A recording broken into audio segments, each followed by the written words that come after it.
My name is Victor. I'm going to be your tour guide today. If you'll have questions about buildings and architecture around here before we leave, flag me down. I'll do my very best to answer. Bailey's in that hot chocolate, Jameson in that coffee.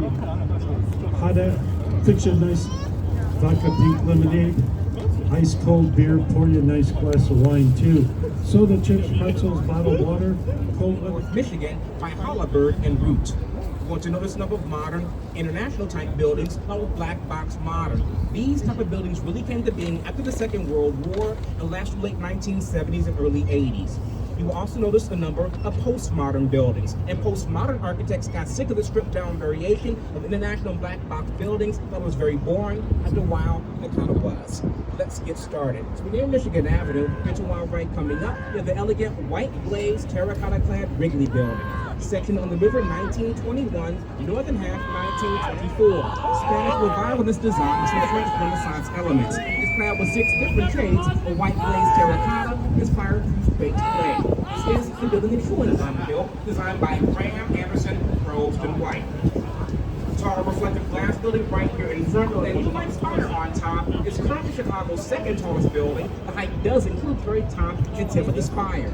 Trump International Hotel and Tower, designed by Adrian Smith, formerly of Skidmore, Owings and Merrill. Pretty good example of the contextual style. The building fits into the site and surrounding. The structure itself ascends in height, yet setbacks at different levels that relate to the roof lines of surrounding buildings. First setback to the roof line of Wrigley. Second setback to a building across the river. Third setback to the building right next door. Daytime hours of glass is bright and reflective, where dark is clear and transparent. You see directly in that space. You will notice the floors 4 through 12, the parking garage for the building. It was built between 2005 and 2009. Here to our left, that dome on top, initially called the Jewelers Building, completed back in 1926 to house some large auxiliary firms. That dome on top, late 30s, early 40s, was a restaurant and bar called the Stratosphere. So it's a rumor that when the building first opened, there was a speakeasy in that dome on top, often visited by Al Capone. Al Capone, part of the rumor, is a rumor that I spread. Here to our right, the steel and glass Miesian and modernist black box was in fact designed by one of the fathers of modern international architecture. Ludwig Mies van der Rohe, whose very famous motto was "less is more." The strip buildings got to the bare minimum. Originally, one IBM Plaza, now the American Medical Association Plaza. Mies came to Chicago from Germany back in the late 30s, became head of architecture at the IIT. He designed the Seagram Building in New York City, TD Center in Toronto, Lafayette Park in Detroit, and the Barcelona Shares. As we clear State Street here to our right, commonly refers to being the twin corn-cob towers. In reality, we're going to have Marina City. But between 1960 and 64, designed by architect Bertrand Goldberg, who in fact went to Germany, studied at Mies van der Rohe at a school called the Bauhaus. So this area going to have teacher and student side by side. The bottom 18 floors of both buildings are proportional condominiums. Former office building in the background is now a hotel. Former theater is now the House of Blues. Small shops and restaurants on site, a marina at the base. Virtually a city within a city, an introvert's paradise. A movie came out back in 1980 called The Hunter, starring Steve McQueen. There was a car chase in the parking lot of this west building. The car shot into the river. They stopped for that movie. So one thing I also want you to do is use your eyes. Even if you tune me out, use your eyes. See what you like, see what you don't like, see what flows, and see what doesn't work. See what I see. Sometimes I like gaps in spaces. Notice how the space to my right coming up is being framed and hemmed in by the texture of these 3 buildings. Dark tinted bay windows, Western Chicago River North 87. The background, the flat reflective glass, horizontal banding 2009. Here to our right, vertical aluminum mullions, 321 North Clark Street, 1988, Skidmore, Owings and Merrill. 4.5 years ago, they built out 35,000 square feet, a restaurant space on 4 different levels. Around restaurants and pizzeria, upper floors are a seafood place. As we clear up Clark here to our right, coming up here, this beautiful red brick and terracotta clad structure that runs horizontally on the river, the Prairie School design. The Reed Murdoch Warehouse Building, 1914, architect George C. Nimitz. In the clock tower top center, was designed to hide the water tank.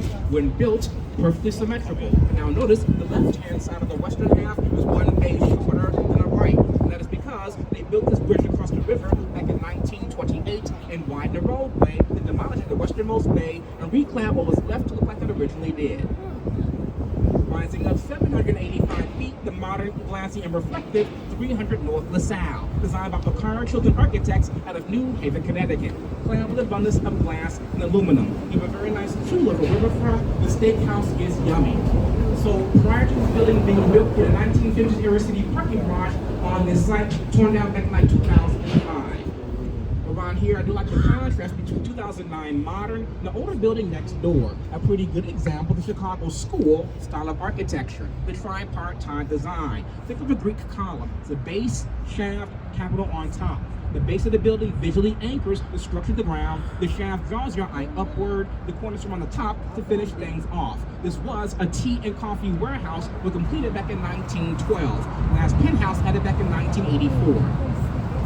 Going to notice base, shaft, capital on many buildings, old and new, including this unbelievably huge and this giant Norris building into our right on the Merchandise Mart, designed by Graham Anderson Probst in white Art Deco style. Limestone cladding, streamlined verticality, setbacks to the building rises. But completed back in 1930, at that time, this was the world's largest building, having more than 4 million square feet of space within its walls. So massive, like 14, 15 years ago, the building had its own zip code, 60654. That's now being shared throughout the area. And those 8 bronze busts, they represent some of the Prince merchants in the United States, including Philemon, Woolworth, Wanamaker, Marshall Field, and a few more. The building was commissioned for and by the president of the Marshall Field organization. It was going to be their wholesale warehouse and distribution center. The plans did not fully materialize because 1930, the country was at the height of the Great Depression. They sold the building in 1945 for a fraction of its value to Joseph Kennedy, father President John Kennedy. They sold the building in 1998.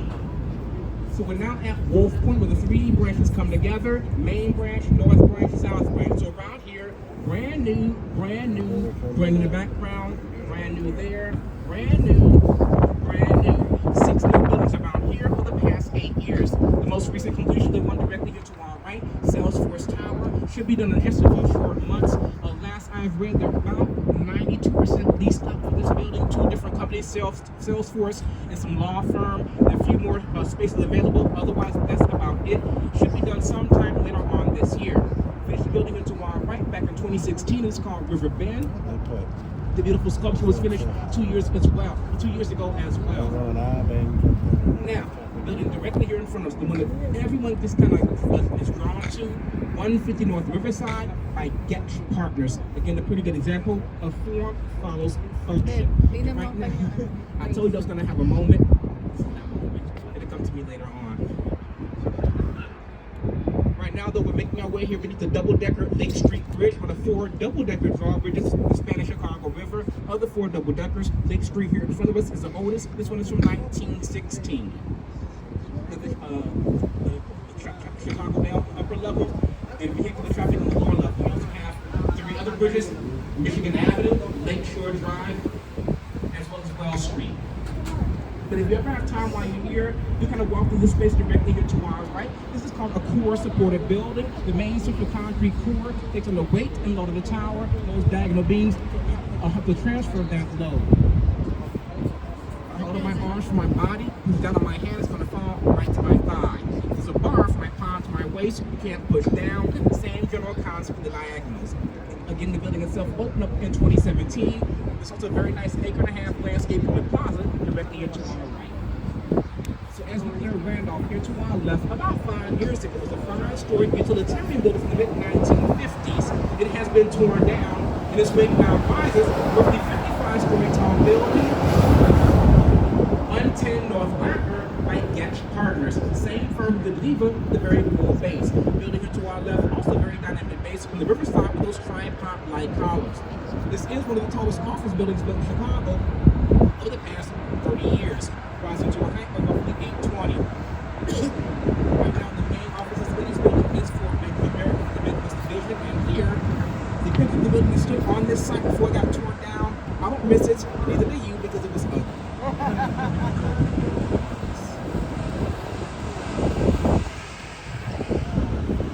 So as we clear Washington and enter this Art Deco canyon, and to our left coming up, the Civic Opera Building by Graham Anderson, right, limestone cladding, setbacks to the building rises. You notice that kind of reminds you of a giant chair or throne. See seat portion of the theater and stage, the wings of the building of the armrest, the tower of your backrest. Of course, in the not misspelled building, that's Latin. This was here in my lifetime. We the blank wall here to our left like 20 years ago, there was some minor consideration about perhaps showing movies on that wall, watching the plaza across the way. Nothing materialized. When built, these river water hydraulically raised and lowered the stage inside. We also have some carvings here and more carvings above of comedy and tragedy. It was tragic that $20 million building opened up November 4th, 1929. A few days after the stock market crash, the Great Depression, Civic Outlook, and soon after. The lyric opera very successful. That to our right, so right on here you can see next to the buildings, not in the basements, the train tracks. All the buildings to our right along the river are built atop air rights. That means the developers bought the air of the train tracks from the railroad companies to build and develop buildings above that space. Very common in big cities. I try to go to New York at least once a year, and every time I go there, something is brand new. And of course, right now they're still working on Hudson Yards on the west side, all basically on air rights. It's only halfway done. It's gonna have Gateway Center 1 and 2, 1965 to 67, Black Box Modern, Skidmore, Owens and Merrill. Both buildings are back on also by Skidmore, Owens and Merrill. Tallest stone clad buildings, 1992. It tracks below 2 and from Union Station. It's a short, classically inspired building. A quarter of a block here to our right, this next gap from 1925. If you ever have time while you're here in like kind of grand interior spaces, do check out the interior of Union Station. There was initially going to be a 20-story tower on top of the building, but because of the Great Depression and Second World War, tower never completed.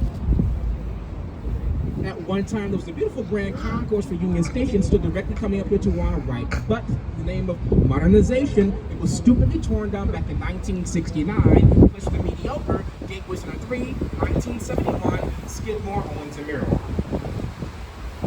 Short 3-story building here to our right now houses the health club and corner bakery. Initially, however, this was committed to Chicago Mercantile Exchange. Back then, pre-computer, you have an exchange, had to have these big old trading room floors. We had those big floors, they didn't like interior support columns that would get in the way. So they used these interior supports to exit the run outside of the big floor, supporting X-bracing. Just at the John Hancock Center on North Michigan Avenue. John Hancock is vertical, that's horizontal. Brand new office building to our right in the background, BMO Tower by Getch Partners. I shall discuss this here to our left on the return trip on this next building. As we clear Jackson here to our right, the fourth and final of the Gateway buildings from 1983 by Jim DeStefano, who at that time worked for Skidmore. Gives a pretty good example of architectural contextualism. The building fits into the site and surrounding. A graceful curve in the facade, a slight bend in the river in front of us. Green glass of the building, green water of the river. I know at least half of you all, at one point in your life, the last like 14, 15 years, have possibly seen The Dark Knight, the Batman movie filmed here in Chicago. Opening scene, the Joker and his gang, they're gonna rob Gotham National Bank. They bust up with his team, it's gonna got a roughly $800 million rehab. Last I have read, they're roughly 95% leased up. That was about 6 months ago. I'm not sure if that's changed, but the building has been brought back to life. And if you have time during the weekday hours, it's a food court inside open to the public.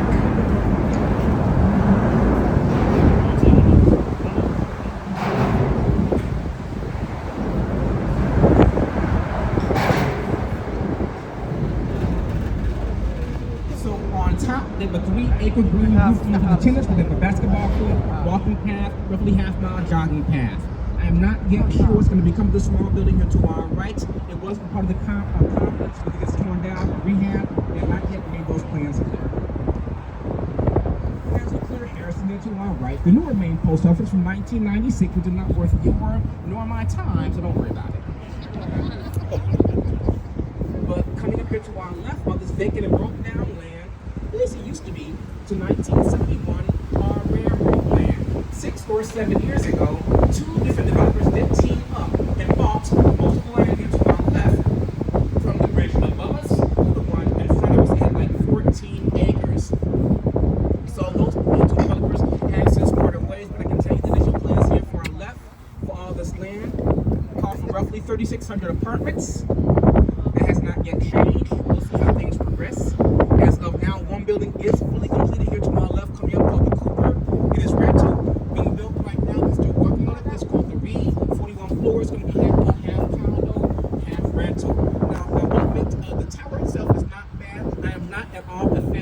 of the structure.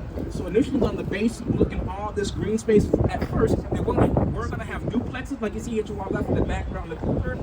Now you have 4 floors of parking. So if they clad glass, which is not too bad at all, but personally, I would rather have seen some linear units along this space to overlook this green space, but it's not my project, I can't criticize it.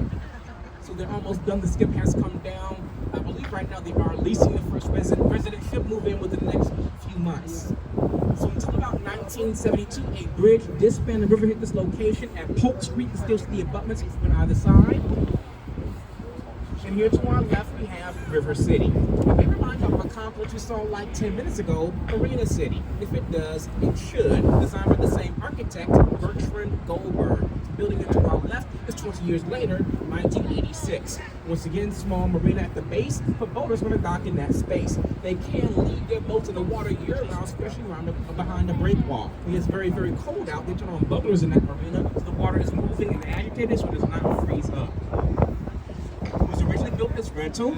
It was converted to condominiums about 4 years ago. Everyone got bought out for $90.5 million. It's now once again rental. So they put this stupid fence to our right like 4 years ago. We're on the double-decker boat, so it's not that bad. You also got red and white transmission tower here to our right in the background behind Burlington. You're on point.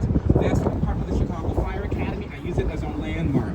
Very semi-industrial here to our right, but if you ever have time while you're here in Chicago, do visit the area anyway. There's an awesome old-school Chicago deli over there on Jefferson called Manny's. They really thick corned beef sandwiches, great potato pancakes, and good beef stew. Been around since like 1942. And here to our right, coming up with the smokestacks, the old Union Station power plant from 1931, Art Deco, Graham Anderson, Probst and White, originally coal-powered, many years natural gas, decommissioned 2011, like 4 or 5 years ago, placed on the endangered buildings list. Make sure that it could be torn down. Hope that it's not, hope it's repurposed and reused, but we shall see what happens. I believe right now it's owned by Amtrak. So, if we were to keep going in this direction for a while longer, just a while longer, 10 days or 2 weeks, promise you I couldn't talk that long, eventually make it down to the Gulf of Mexico. I will tell you how, because people do it all the time. One of the reasons why Chicago is here today. Location, location, location, and the Chicago River. So out of Lake Michigan, down the main branch of the Chicago River, and the south branch where we are right now, and 4 miles further down, the river flows into the Chicago Sanitary and Ship Canal of 1892 to 1900. That flows into the Des Plaines River, it flows to the Illinois River, it flows to the Mississippi River, and down to the Gulf we go. Pre-sanitary and ship with the IM, Illinois and Michigan Canal, like 1836 to 48.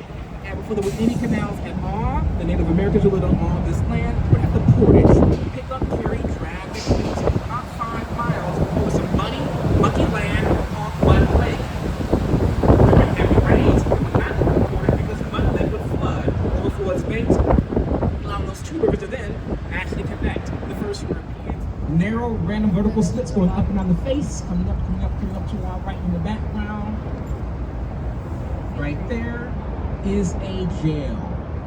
Federal. The Chicago Metropolitan Correctional Facility, 1975, architect Harry Weiss. So I don't know if I have anyone on board from the DC area, but if you ever go to Washington, DC, right, the metro system, the subway system, designed by architect Harry Weiss in Chicago.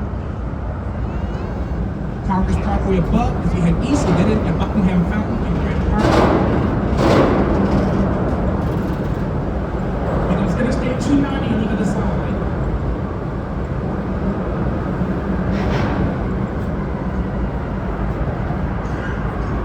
The tall, pink, granite building to our right with the barrels on top.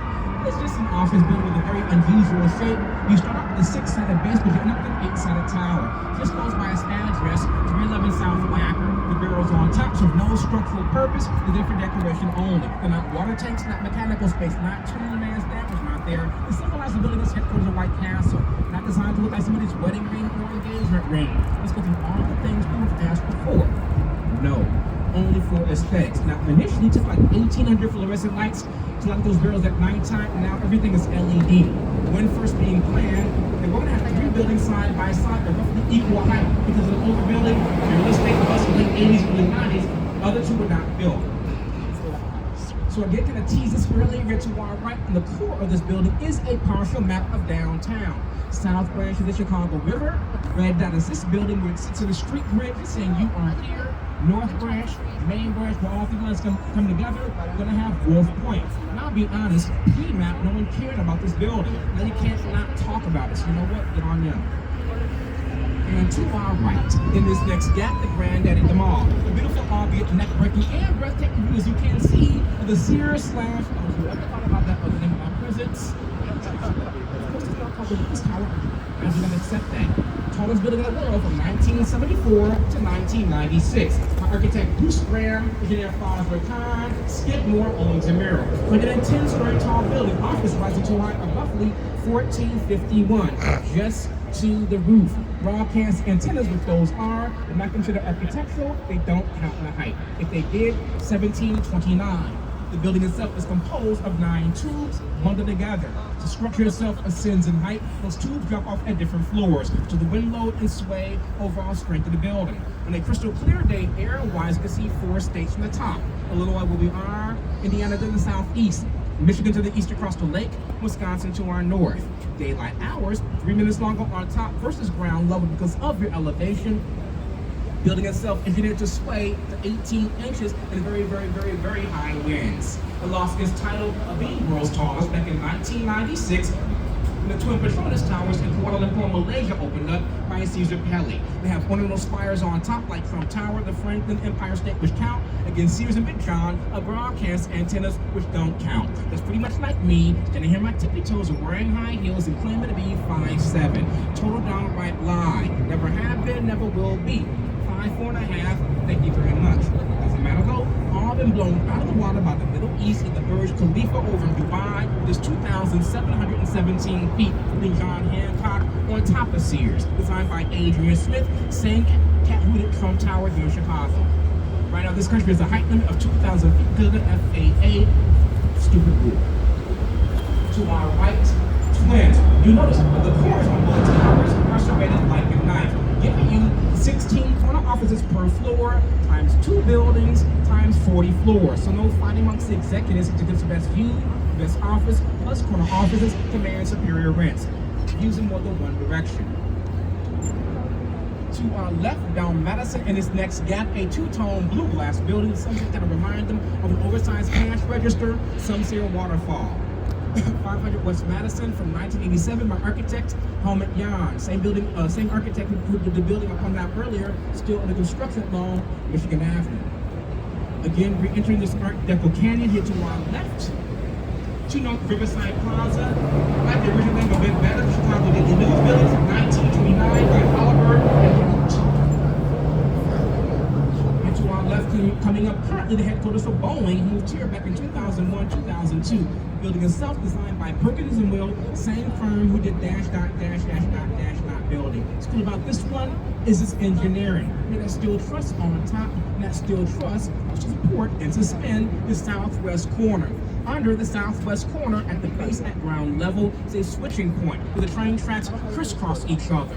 Very dense. Not a lot of room to drill down for the foundation. We want them to move train tracks for a building. Along the river's edge, no problem. Southwest corner, problem. So the southwest corner being fully supported from the ground up, like you see right here, this one is partially supported from the top down via that steel truss. Think of a diving board for a swimming pool. One end is anchored to earth, with the water moving freely and securely over the water. A lot of weight on that diving board that barely flexes. Again, if you have time while you're here, do walk through this space designed by Getch Partners. Same architecture firm, did a building to our right, this next gap, kind of blue and purple tinted glass, 155 North Wacker, 2009.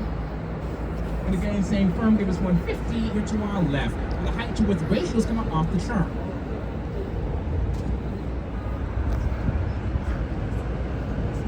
So we've had a number of office buildings built in Chicago the past few years. Things have slowed down somewhat in terms of office. As of this moment, we still have a very, very high office vacancy rate in the downtown area. For the most part, it's only for Class B and Class C office space, older buildings. These new Class A buildings aren't doing that bad at all in terms of leasing up their space. I think they're about, for the most part, like 92% leased up with the Class B and C. Still having some trouble. Those are the ones maybe you're going to get converted out of the hotel or again residential. Wolf Point directly here in front of us. It's okay. I'm not that impressed. It's only 850 feet tall. Personally, I'm going to point it from here. It's 1,000 feet high. So important how long the rest of the river come together.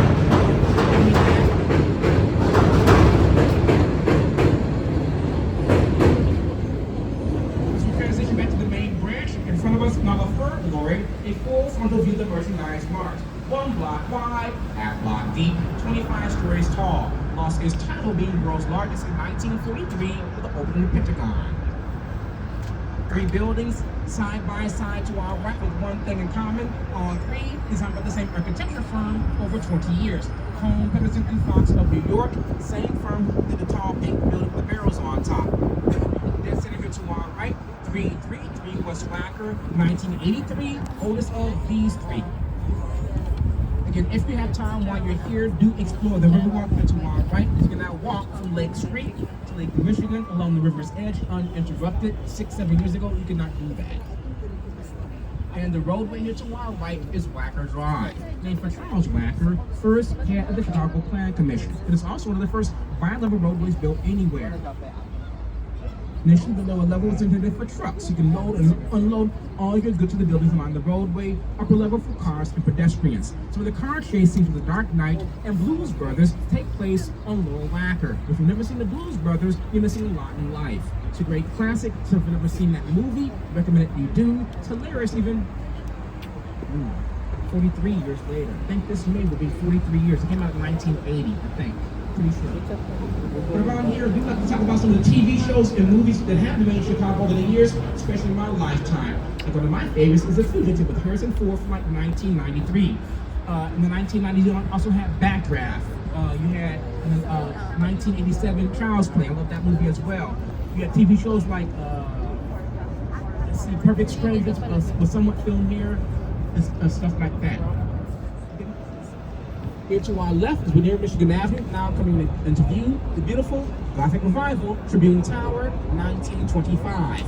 Back in 1922, the paper sponsored an international architectural competition. Grand prize, 50 grand to any architect who can design the world's most beautiful building. Over 250 entries, and that design won. Submitted by 2 New York architects, John Meads Howe and Raymond Hood. Raymond Hood went on to help design Rockefeller Center. The pinnacle uses upside-down L's carved flying buttresses, known part of the Gothic style. And to our left, in that gap with the dome on top, that is now the Hotel Intercontinental. There's nothing in that dome but mechanical space. The building itself, 1929, initially called the Medina Athletic Club for the Shriners. It was a men's club and hotel. So about 4 years ago, the Chicago Tribune did vacate this building. It has been converted to about 162 condominiums. There is a phase 2 plan on the parking lot right behind the building. I have heard the design has changed for that second phase if it ever gets built. So I just want to be in my happy space right now and with the design that got approved with. And it was a few years ago for roughly 113-story tall building, rising to a height of 1,422 feet. So I want this version and not whatever they're going to give me. So we'll see what happens. There's going to be hotel, residential, and condo. So rental and condo. We'll see. Here to our left, the Peacock Emblem on top, NBC Tower. Limestone cladding, streamlined verticality, setbacks to the building rises. Art Deco, right? 1920s, 1930s, right? Not this one. Postmodern, Echo Art Deco. 1989, Adrian Smith again saying only Trump Tower, Skidmore, Owens and Merrill. So eventually something will be built on the parking lot here to our left behind this fence. As of now, I've not seen nor heard of any plans. And the sculpture here to our left on the bridge, Chicago Rising from the Lake by Milton Horn, 1954, was originally on a parking garage. Parking garage torn down in 1983, sculpture removed, forgotten about for a decade. Now I've been here more than 2 decades. So it's not yet on for the season. Next block and a half on the left-hand side coming up will be Centennial Fountain. And when running, every hour on the hour for like 5 minutes, the fountain shoots a 200-foot arc of water across the Chicago River. The fountain itself is from 1989 and built to pay tribute to the Sanitary District, which have done some great things for this river. Now you may or may not know, the Chicago River, which of course we are currently on, is the river that flows backwards. Now, initially, the river that flowed into Lake Michigan back in 1900 with the opening completion of that canal that reversed the flow on purpose. The reason they did that in those years, no high rises, but industry. Like most big cities, we use the river here as a giant toilet, dumping everything you could ever imagine to the river, which then flow into the lake. That's where we get our drinking water from, meaning that being sucked back into the intake ribs and pipes, causing people to get sick and die from cholera and typhus. So they reverse the flow of the river, so it flows south, certainly to the dismay of those who live downstream. The way they did that was by digging that canal. It's a bit deeper than the bottom of the river, on a slight angle, also via gravity. Not only that, about 5 miles west from where we are, where Mud Lake used to be, is a very small but very important subcontinental divide. Separates two watersheds, how water drains and flows naturally. Here to our left, Riverview Condominiums and Townhomes, 2001, 2004, townhomes along the base, 2005. So again, another big architectural sad for me. Coming up here to our left, where this vacant lot is. Back in like 2014, 2015, they had proposed on that site, beautiful building called the Chicago Spire, designed by Spanish architect Santiago Calatrava, was going to rise roughly 2,000 feet. So the foundation was completed. The economy killed the project. Different developers now own that land. They would not resurrect this design. They have their own vision. It's okay. I'm not impressed. But the last renderings I have for the newer project are going to be 2 buildings. They have gotten shorter from the rendering that I have right here. Initially, we're talking like 975 and 750 roughly. They've been cut by about 100 feet, so I'm not that impressed. Because personally, I wanted something grand here to our left. I wanted something grand here to our right to create this great gate into the city, but no one ever listens to me, and that's their fault. And I can't tell you who's been approved for the land here to our right in this corner. So one day here to our right, expect a roughly 85-story tall building, rising to a height of roughly 950 feet. It has been approved, but when it starts construction, I'm not yet sure. So clear Lake Shore Drive here to our left, coming up, and have Lake One Tower. Have been older than many people realize. Built between 1965 to 68, designed by George Shipwright and John Heinrich. A giant 3-leaf clover or shamrock being extruded up in the sky. I guess a giant fidget spinner in the shape of that building. Now, the circular formation on top was a restaurant. I believe they have now closed. That space has been sold. So I think the new owners are also going to have a restaurant on top. I'm just not sure yet what it's going to be. It's not yet been confirmed. And then to our left, beyond the breakwater with the Ferris wheel, we're going to have Municipal Pier. That's what it was called. It was completed back in 1916. Then I got the name Navy Pier until 1927 to one of those who fought in the First World War. During the Second World War, the Navy did train here on the pier. Did not become a y'all familiar with in the late 1990s. It was turned into a destination. Current Ferris wheel to our left is from 2016. I swear that every time I see this building here to our right, I think it should be somewhere in Nantucket or Cape Cod on the East Coast, the Chicago Marine Safety Station from 1933. And beyond the Great Wall, Lake Michigan. Third largest of the 5 Great Lakes, but the only one lies entirely in the boundaries of this country. Of the 5 Great Lakes, second deepest, maximum depth, 923. As we make our spin, a beautiful view of the downtown skyline there to our west. Different heights, shapes, colors, materials, and eras the buildings were built in. They all have their own personality and say something different. So welcome to my office.